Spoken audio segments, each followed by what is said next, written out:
La exposición al plomo es la causa más común de intoxicación crónica por metales pesados. Este se utiliza industrialmente para la fabricación de baterías para autos, aditivo en la gasolina, revestimiento de cables, producción de tuberías, cisternas, fabricación de municiones, pigmentos para pinturas y barnices. En cuanto a su absorción, tenemos que el plomo puede ser absorbido en el tracto gastrointestinal o a nivel pulmonar. El plomo orgánico también puede ser absorbido por medio de la piel. La principal ruta de intoxicación vamos a tener ocupacional por medio de la inhalación y general por medio de la ingestión. En las vías respiratorias tenemos el 40% de la absorción que es dirigida hacia los pulmones y de allí a la sangre para ser distribuida hacia los tejidos blandos, en donde encontramos el 8% del plomo del organismo, con una vida media de 40 días. En los tejidos óseos tenemos el 90% del plomo del organismo, con una vida media de 20 a 30 años. De la sangre puede ser dirigido hacia el tracto digestivo, en donde hay un 10% de absorción para adultos y un 30-50% de absorción en niños. De aquí, el plomo no absorbido es dirigido hacia el colon. De la sangre también es dirigido hacia la piel, riñón y colon, que son rutas de eliminación. La piel lo hace a través del sudor, pelo y uñas y elimina un 5 a 10%. El riñón elimina el 80% a través de la orina. Y el colon elimina del 10 a 15% del plomo absorbido y el 85% del plomo no absorbido a través de las heces. Dentro de los mecanismos de toxicidad tenemos que el plomo interfiere con el metabolismo del calcio, que lleva alteraciones en la neurotransmisión y en el tono vascular. A nivel renal interfiere con la conversión de la vitamina D a su forma activa. También produce una tubulopatía, que en estadios más avanzados llega a atrofia tubular y a fibrosis. El plomo se acumula en el espacio endoneural de los nervios periféricos causando edema, aumento de la presión en dicho espacio y finalmente daño axonal. Dentro de las manifestaciones clínicas tenemos una toxicidad aguda que se presenta luego de una exposición respiratoria a altas concentraciones. Tenemos síntomas y signos de encefalopatía, insuficiencia renal y síntomas gastrointestinales. La toxicidad crónica, o también llamada saturismo, es la más frecuente y el compromiso es multisistémico. Aquí encontramos una relación del sistema afectado con los síntomas y signos que nos pueden provocar la intoxicación con plomo. Dentro del sistema nervioso encontramos fatiga, irritabilidad, cefalea, tremor, convulsiones, retardo en el desarrollo psicomotor en niños, poliuronepatía periférica motora. Dentro del sistema gastrointestinal vamos a encontrar dolor abdominal, náuseas, constipación y ribete de Burton. A nivel de la sangre encontramos anemia con puntado basófilo. A nivel renal, insuficiencia renal crónica, nefritis intersticial. A nivel cardiovascular, hipertensión. Reumatológico, mialgias, artralgias y gota. Y a nivel reproductivo, oligospermia. Estas son las imágenes de la sintomatología. En la parte superior izquierda encontramos el ribete de Burton. En la parte inferior izquierda encontramos la poliuronepatía plúmbica, también llamada la mano de pintor. Y en la parte superior derecha lo que nos indican es un corte histológico donde nos muestran el punteado basófilo. El diagnóstico es difícil debido a que los síntomas son inespecíficos y sutiles. El análisis del laboratorio muestra que la plumbemia indica exposición y sirve para decidir una conducta terapéutica.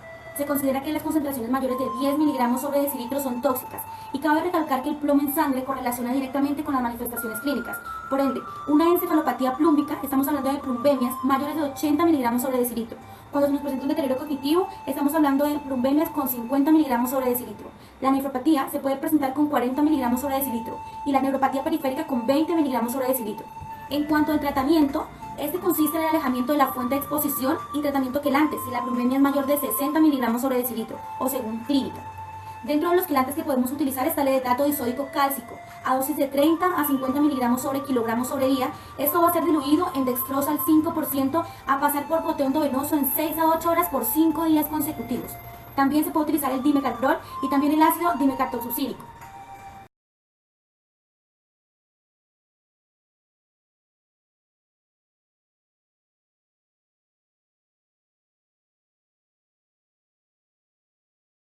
El mercurio es un metal pesado, cuyo aspecto es blanco, plateado y líquido a temperatura ambiente. Su naturaleza es orgánica e inorgánica.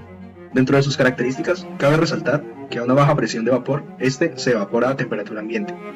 Dentro de los usos más frecuentes se encuentra vinculado a la minería de oro y plata, la fabricación de amalgamas, en la odontología, manufactura de termómetros, lámparas, radios, pieles, trabajadores de bronce, cerámica y fotografía. El mercurio se puede encontrar de tres formas en la naturaleza: el mercurio elemental, las sales de mercurio inorgánicas y el mercurio orgánico. El mercurio elemental está involucrado en la intoxicación debido a que esta es la presentación más frecuente en ríos y fuentes de aguas para muchas poblaciones. Las sales de mercurio inorgánicas y el mercurio orgánico, menos frecuente en intoxicación, también se pueden presentar como agente causal de la toxicidad por este elemento. Dentro de las generalidades de la intoxicación por mercurio, Tenemos que a través de los siglos se han descrito una gran cantidad de oficios asociados a esto.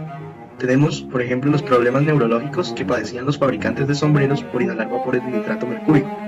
El cloruro mercurioso, por ejemplo, presente en polvos y pomadas para la dentición, se presentaba con casos de acrodinia en niños, esto ocurriendo en la primera mitad del siglo XX.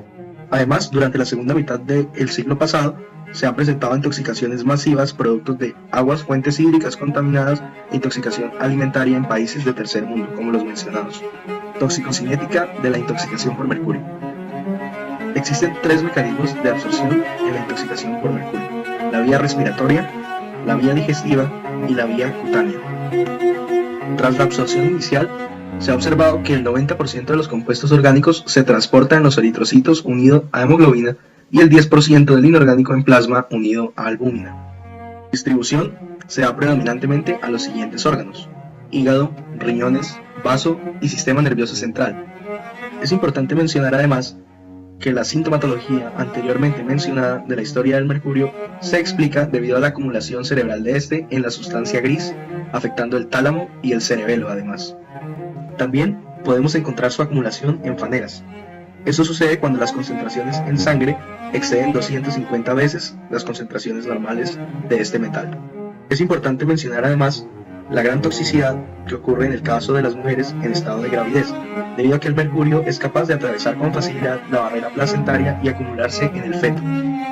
Es fundamental decir que su proceso de eliminación es dependiente del tipo de presentación del metal.